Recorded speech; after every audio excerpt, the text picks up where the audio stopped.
3 arresti domiciliari. Aperto un nuovo capitolo nell'inchiesta sul fallimento del centro commerciale Tom di Santa Maria di Sala.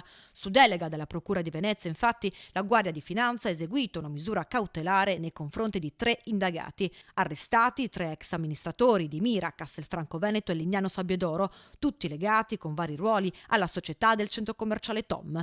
Dopo un primo rigetto da parte del GIP a seguito dell'impugnazione della Procura, la misura cautelare è stata invece disposta dal Tribunale per il riesame ed ora confermata dalla Corte di Cassazione.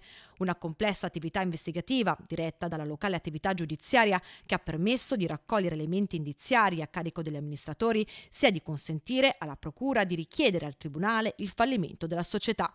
Oltre agli arresti, disposto il sequestro preventivo per quasi 7 milioni di euro, provvedimento già eseguito a giugno dello scorso anno, permettendo di cautelare 11 immobili nelle province di Venezia, Udine e Treviso, 3 automezzi, quote societarie e disponibilità finanziaria riconducibili agli indagati.